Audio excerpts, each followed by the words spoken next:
Vamos ler aqui Salmo 127. Se você trouxe Bíblia, abre a sua Bíblia. Se puder acender um pouquinho a luz da igreja aí para os irmãos ler a palavra. E quem não trouxe, acompanha no telão em nome de Jesus.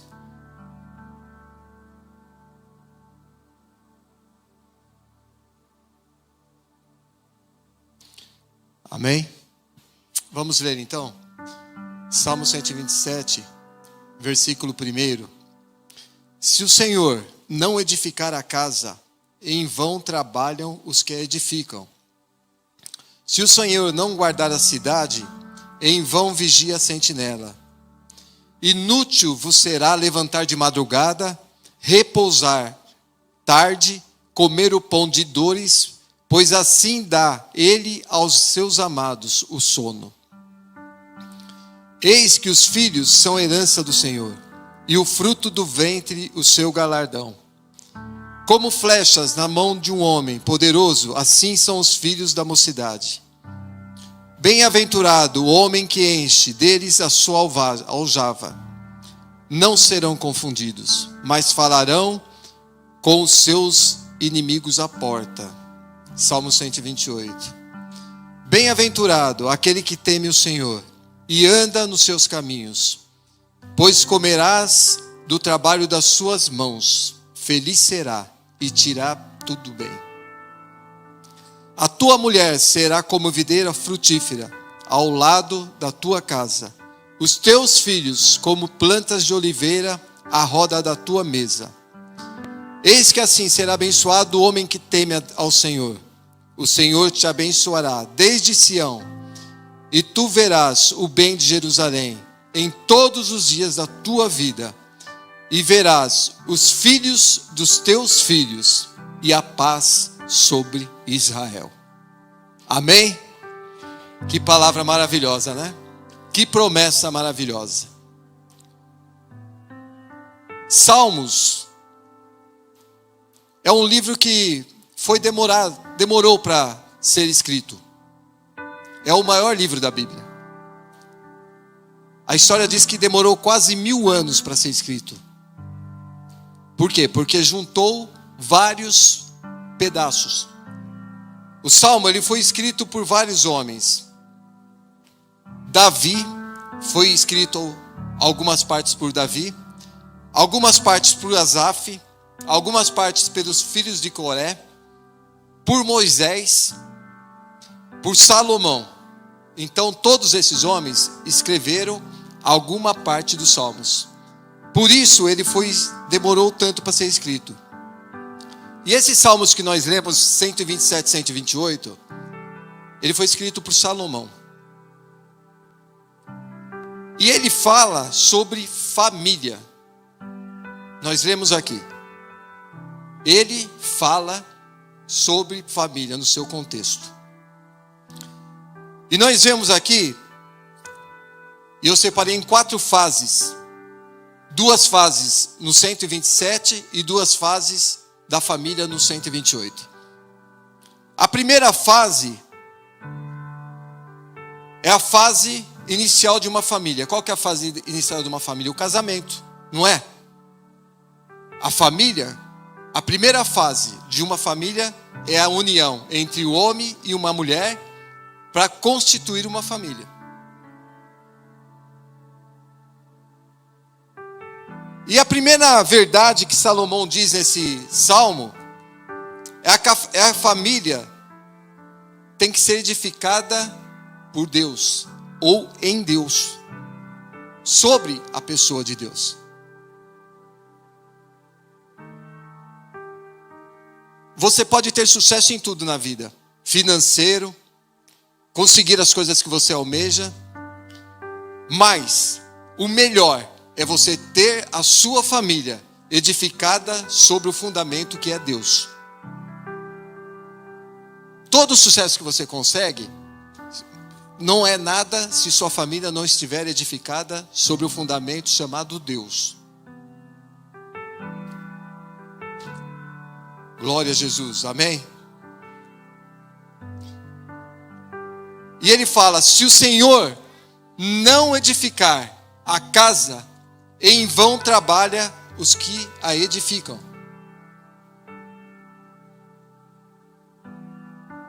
O que ele está querendo dizer? Que se você não tiver sua casa edificada sobre a rocha que é Deus, nada vai adiantar. Amém? Em vão trabalha para edificar. Você pode edificar, tentar edificar, mas se a edificação não estiver em Cristo Jesus, em Deus, não vale nada.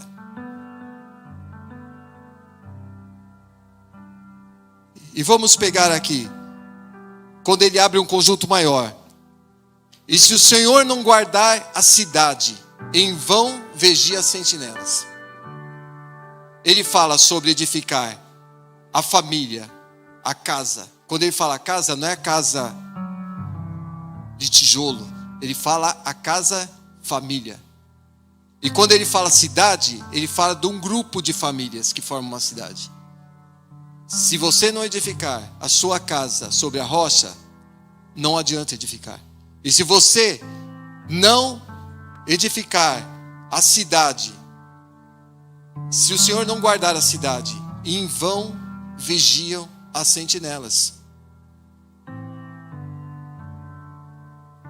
E a gente vai pegar uma carona no Sermão da Montanha.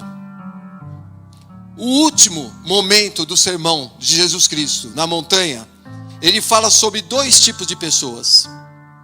Ele fala sobre as pessoas sábias e as pessoas insensatas. Pessoas sábias é a que escutam e obedecem. As pessoas insensatas é a que ouvem, mas não praticam o que ouvem. E Jesus assemelha essas duas pessoas, insensatas e as sábias, com uma ilustração. Ele diz assim: o sábio é o que constrói a sua casa sobre a rocha. E o insensato constrói a sua casa sobre a areia. A diferença entre as duas não está no que você vê. Porque o que você vê é o que está aparente. As duas casas são iguais.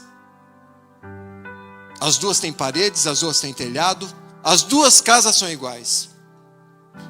Mas olha uma casa, você só vê o que está do lado de fora. Mas como está a fundação desta casa? Onde foi edificada esta casa? Jesus fala sobre essas duas pessoas, dando uma ilustração de duas casas, uma edificada na rocha e uma edificada na areia. A tempestade, ela revela onde está edificada a sua casa. A tempestade veio para as duas casas. Veio chuva para as duas casas. Veio vento para as duas casas. Veio o rio batendo na estrutura das duas casas. Porém, a que estava edificada sobre a rocha permaneceu, e a que não estava caiu.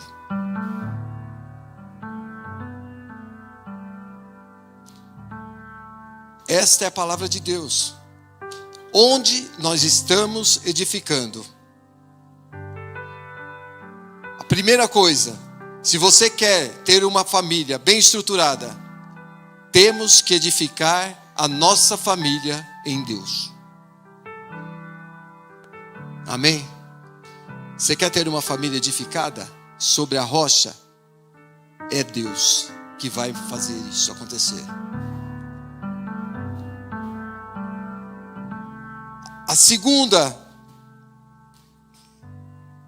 O segundo versículo, ele fala, e não é via de regra, mas nem todo mundo nasceu no berço de ouro, mas todos, indistintamente, querem fazer um pé de meia, não é isso? E aqui no Salmo 127, ele fala assim: inútil vos serás levantar de madrugada, repousar tarde, comer o pão de dores, pois assim Deus os dá ao seu amado enquanto dorme.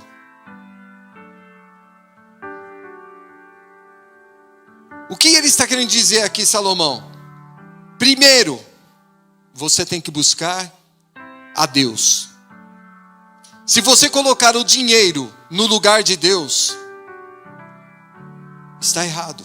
Se você colocar o dinheiro no lugar do seu cônjuge, se você correr demais pelo seu trabalho, você não vai ter tempo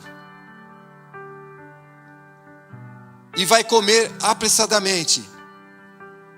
E ele está dizendo nesse versículo que nós acabamos de ler: Ele dá aos seus amados enquanto dormem.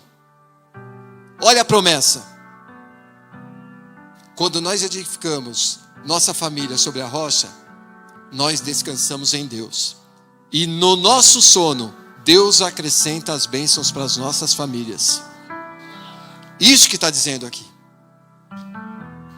Não adianta nós corrermos, meu irmão.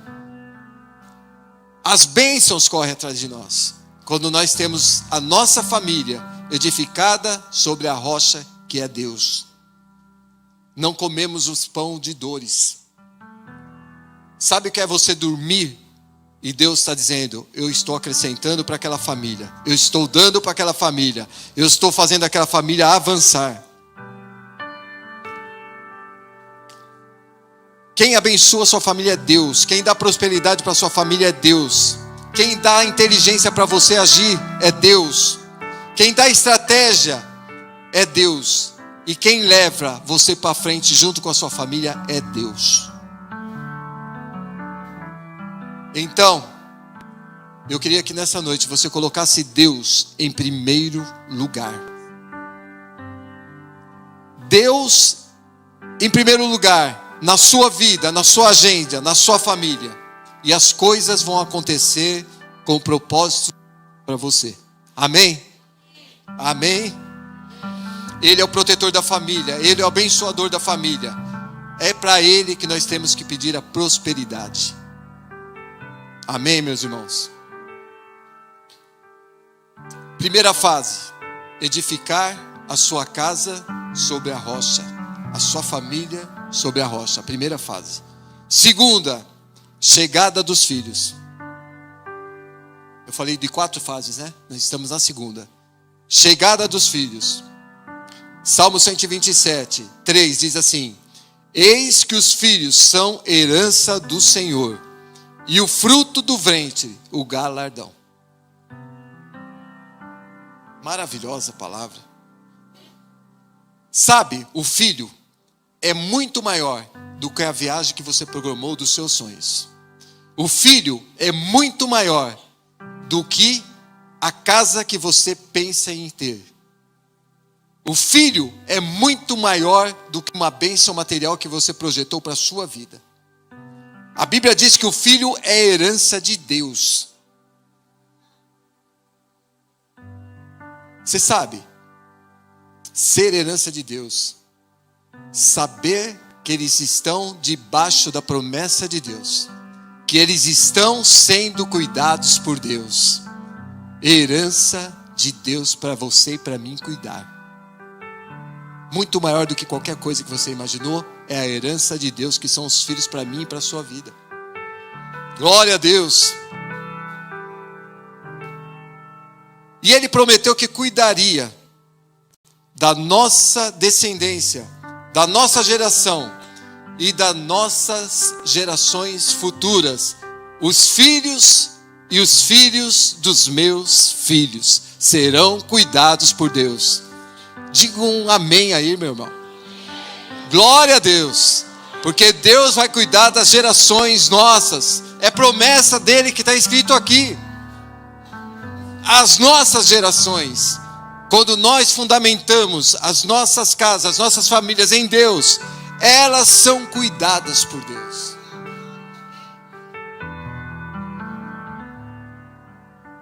Como esta palavra dá descanso para um pai. Não é verdade? Quem é pai aqui? Levanta a mão. Quem é mãe aqui? Levanta a mão. Não dá um descanso para nós essa palavra? Saber que Deus nunca vai abrir dessa verdade. E diga aí, meus filhos Diga mais forte: meus filhos são herança de Deus. Glória a Deus. Vamos falar de novo? Meus filhos são herança de Deus. Glória a Deus. São propriedades de Deus. Sabe, quando nós apresentamos uma criança aqui na frente, nós estamos dizendo para Deus: Deus, aqui está a sua propriedade. Cuida dela. Herança de Deus para a minha vida. E eu sei que o Senhor vai cuidar da herança. Que maravilhoso. E agora, no verso 4, ele diz que os filhos são como flecha na mão do guerreiro. Assim são os filhos da mocidade. Que gostoso a palavra de Deus, né? Ele usa esse contexto como flecha, porque ele estava escrevendo esse livro, esse episódio do livro de Salmos, com a cultura dele. Naquela época não existia lei, como nós temos hoje. Hoje, se alguém te afrontar, você tem a lei para ir ao seu favor, para ir te defender, não é assim? Se alguém for contra você, se alguém querer invadir sua casa hoje, você tem a lei que está no Código Penal que te protege, que você vai procurar ela. Mas na época, naquele tempo, os filhos, e tinha muito embate, tinha muito conflito, e muitos embates naquela época. E os filhos, eles eram colocados à porta. E quando vinham os inimigos para contender, ou para entrar num confronto, num conflito contra aquela família, os pais colocavam os filhos, que eram homens de guerra, na porta. E os filhos defendiam os pais. E ele está dizendo aqui, que como flecha na mão do guerreiro, são os filhos da mocidade. Naquela época, os filhos protegiam o pai, defendiam a casa. Glória a Deus. Ele compara os pais, nesse versículo, como guerreiros e os filhos como flechas. E tinha um alforge, onde guardavam as flechas. Os guerreiros saíam com o alforge com as flechas. E o que Deus me fez entender é que um guerreiro, as flechas são os filhos. Já deu para entender, né? E o guerreiro, ele sai com o alforge cheio de flechas. O interessante é que o guerreiro está com seu alforge, ele não terceiriza as flechas. Ele leva as flechas com ele. Ele não chega no seu amigo guerreiro e fala: ó, leva as minhas flechas com você. O que quer dizer isso? Que nós devemos carregar os nossos filhos na nossa alma, no nosso coração, as mães no ventre. Glória a Deus. O pai no bolso. Muitas vezes, né? Não é isso? E nos sonhos, nós temos que carregar nossos filhos. Não devemos terceirizar essa responsabilidade para o guerreiro que está do nosso lado. Esta responsabilidade é do pai. Amém? Até depois que se casam, continuamos caminhando com eles. Quem é pai aqui de filhos adultos? Até depois, é verdade ou não é? Até depois que eles se casam, nós, guerreiros, continuamos caminhando com as nossas flechas. Amém? Glória a Deus. E o guerreiro, ele carrega a flecha para lançá-las. Não tem sentido um guerreiro carregar as flechas para não lançar e ficar carregando as flechas para o resto da vida. O que a palavra quer dizer? nós, como pais, preparamos nossos filhos para lançá-los para um alvo, que é o propósito de Deus para a vida deles. Nós, pais, temos que preparar nossos filhos para serem lançados. É o nosso papel. Amém?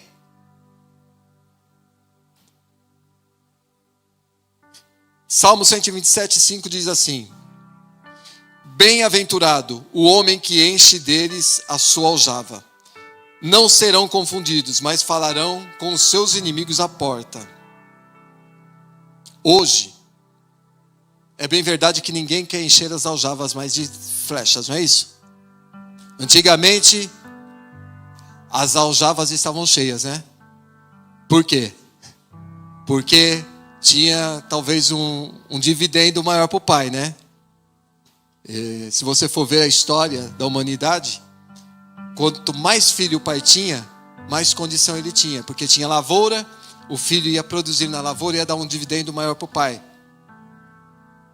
E ele conseguia no campo produzir mais e ter muito mais recursos financeiros. Então ele enchia a aljava de muitas flechas. Mas hoje os tempos mudaram. Hoje nós temos que dar instrução. E hoje nós temos que ter uma paternidade responsável. A verdade é essa. Nós temos que colocar no mundo os filhos que nós conseguimos cuidar. Mudou o tempo. Não é assim? Hoje, a paternidade tem que ser responsável. Só colocamos no mundo filhos que nós possamos cuidar. Amém? E aí, passamos para o Salmo 128. A segunda fase. Chegada dos filhos. Primeira, edificar o lar sobre a rocha. Amém? Segunda fase. Chegada dos filhos. Agora, depois de tudo isso, Salmo 128 diz assim: bem-aventurado aquele que teme ao Senhor e anda nos seus caminhos. E eu entendi que depois de edificar a casa no Senhor, ele teme ao Senhor e guarda os seus caminhos. Amém? Vocês estão comigo na mensagem, irmãos? Salomão, ele escreve o livro de Eclesiastes e diz que tudo que fazemos debaixo do sol, casas, tesouros, bens, alimentos, viagem, prazeres. E olha que ele era um homem rico. Ele era um rei. E ele conta em Eclesiastes, o livro de Eclesiastes, que tudo que ele fez, no término do livro, ele diz que tudo que ele fez, todos os prazeres que ele teve, toda a fortuna que ele teve, todo o ouro, toda a prata, e tudo que ele alcançou no seu reino, ele diz: tudo é vaidade. Tudo debaixo do sol. Salomão, o homem mais sábio que houve, ele diz: tudo isto é vaidade. Se tudo que está debaixo do sol é vaidade, nós temos que nos atentar ao que está acima do sol, que é as coisas eternas, que é Deus.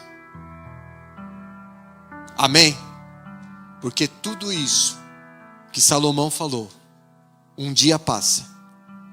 Mas as coisas que estão acima do sol, as eternas, as coisas de Deus, continuam para sempre. Elas não passam.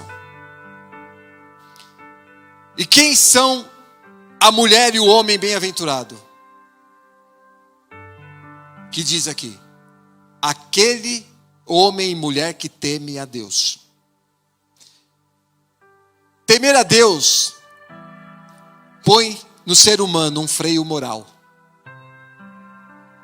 O temor de Deus nos faz parar em alguma situação que fere a moral.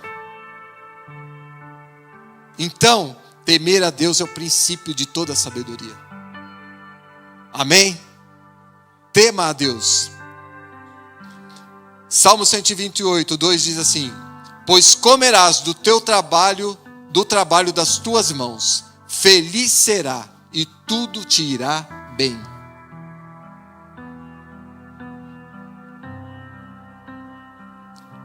Interessante, aqui não há nenhuma vírgula de alguma coisa que não é lícita. Não há corrupção. Nesse versículo não há o que é do outro. Não há um trabalho ilícito. Aqui diz: do trabalho da sua mão comerás. Feliz será e tudo te irá bem. Aqui tem um princípio, meu irmão. Seja no muito, seja no médio, seja no pouco, você não vai ser feliz por uma razão. A fonte da felicidade sempre será Deus. Pode ser no muito, pode ser no médio e pode ser no pouco. A fonte da sua felicidade sempre será Deus. Glória a Deus, aleluia. Salmo 128, 3. É o salmo que nós lemos, eu estou só voltando. A tua mulher será como videira frutífera ao lado da tua casa, e os teus filhos como plantas de oliveira à roda da tua mesa. O ponto principal desse versículo é a família unida.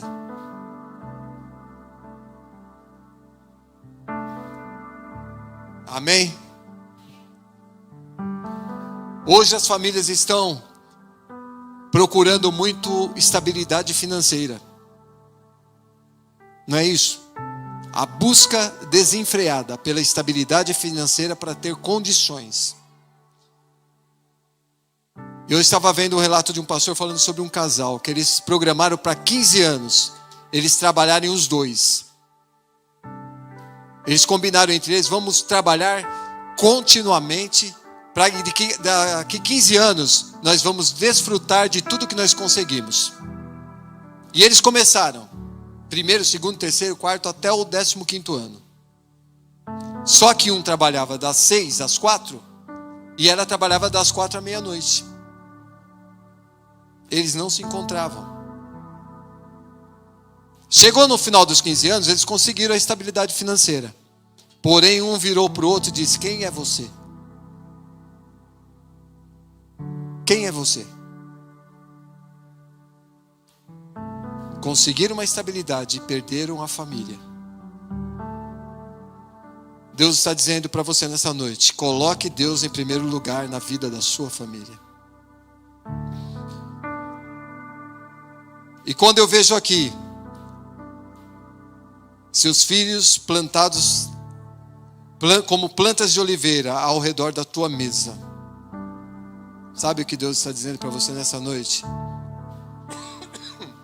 Devemos ter um tempo à mesa.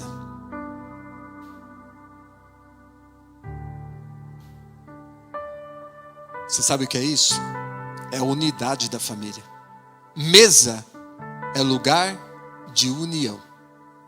Mesa é onde eu olho nos olhos do meu filho, onde eu olho nos olhos da minha esposa, onde eu olho nos olhos daquele que muitas vezes não está num dia bom, está num dia ruim, mas quando eu olho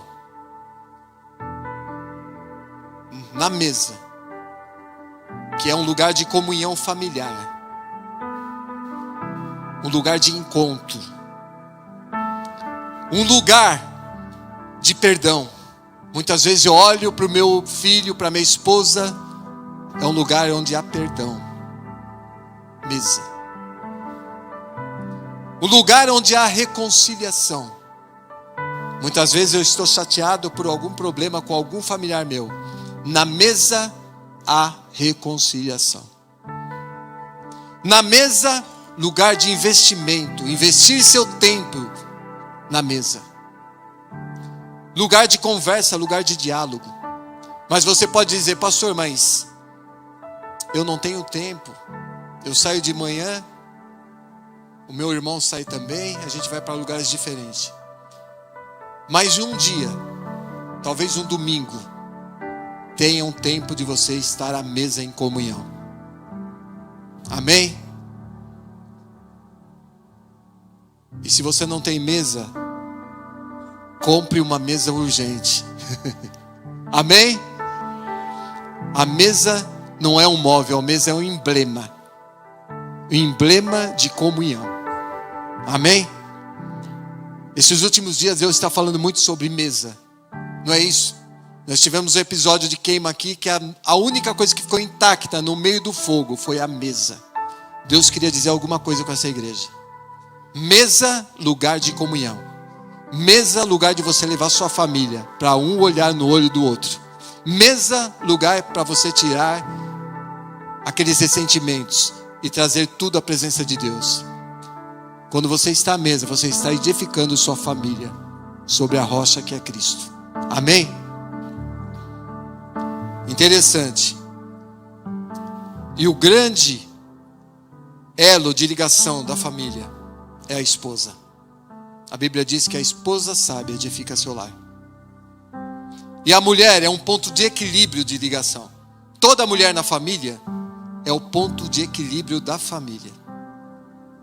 Ela tem uma amálgama que traz as pessoas para perto. As irmãs têm esta sabedoria dada por Deus. A irmã sábia, que edifica sua casa sobre a rocha, ela tem o amálgama que traz os filhos para perto. Que quando as coisas estão, ela traz tudo para perto e põe um ponto de equilíbrio. Glória a Deus. Os filhos, quando você vê os filhos de uma família na mesa, é sinal de uma união familiar em Deus.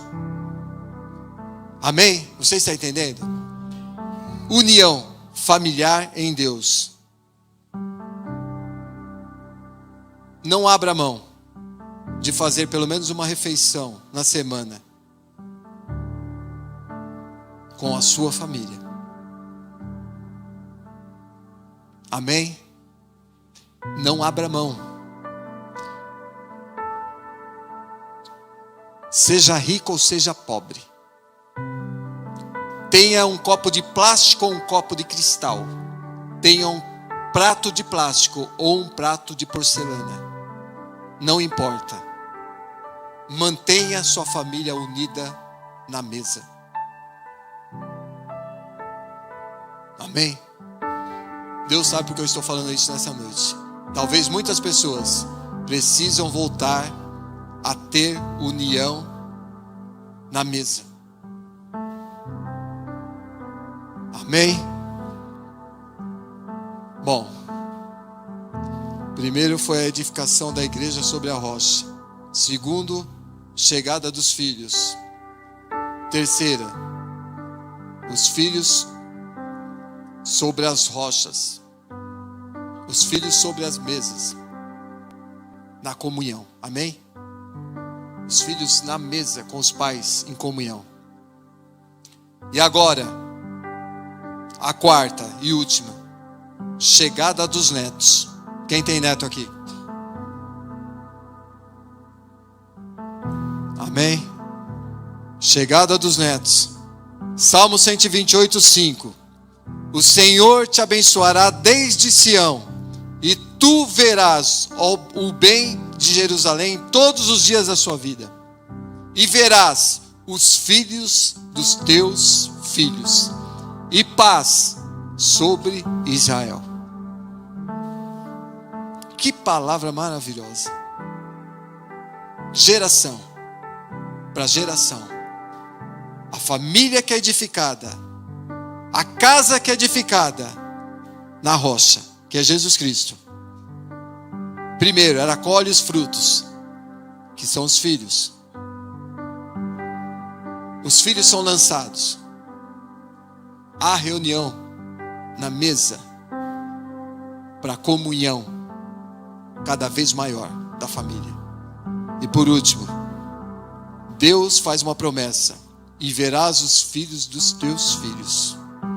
Quem quer ver os filhos dos teus filhos nessa noite? É promessa de Deus. Quer longevidade para ver os filhos dos seus filhos? Levante sua mão aí, dê um glória a Deus. Aleluia.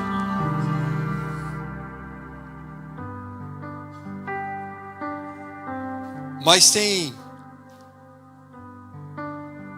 algumas coisas para nós termos essa promessa alcançada.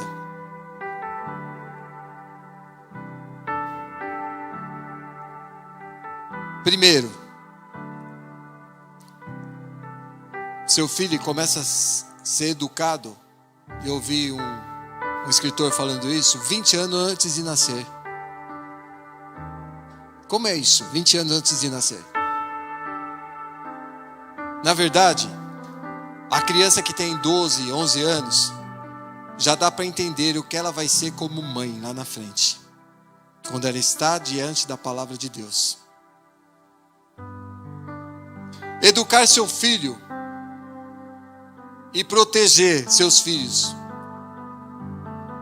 E o mundo aí de fora diz que você não pode pôr ou dar palpite no namoro do seu filho. Não é assim que o mundo fala aí fora? Mas se você quer ter uma família abençoada, você deve ter o seu filho com escolhas abençoadas. Amém? Você pode sim dar palpite.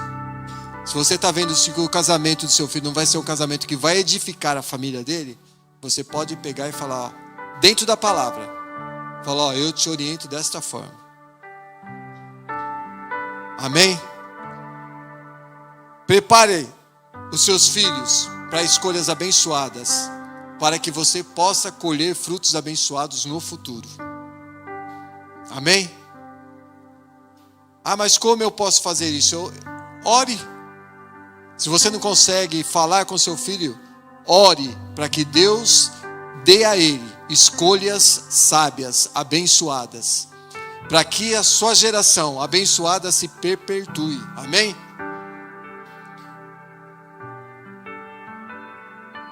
Eu vou citar um exemplo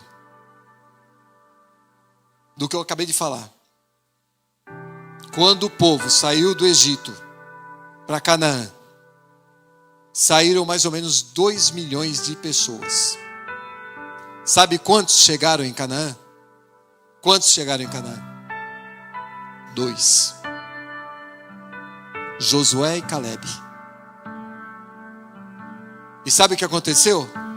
A terceira geração que estava em Canaã, sabe o que aconteceu? Não lembravam mais de quem era Deus. Quer ter filhos abençoados e netos abençoados? Propague a palavra de Deus na vida deles, para que eles possam levar o evangelho de salvação para frente. Amém? Amém, meus irmãos? O que aconteceu? Eles não conseguiram passar o bastão de salvação para os seus netos e para os seus bisnetos. Mas que nessa noite nós possamos entender o que Deus falou com você nessa noite. Primeiro, edificar a sua família, quem vai casar, ou quem já está casado, edificar sobre a rocha. Porque pode vir a tempestade que for, não vai cair. Está sustentada por Deus. Segundo, seus filhos são como flechas na mão do guerreiro que é você. Prepare ele para ser lançado neste mundo, com o propósito de salvação, com o propósito de Deus para a vida deles. Amém? Até o momento que você vai chegar nessa quarta etapa, que é colher frutos de filhos abençoados, netos abençoados e gerações futuras abençoadas. Amém? Vamos ficar de pé em nome de Jesus. Glória a Deus.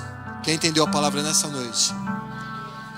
Deus quer famílias fortes. Deus quer famílias abençoadas.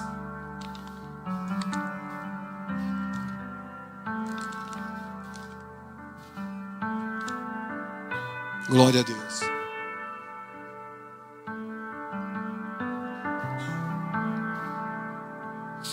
base de tudo sempre será família.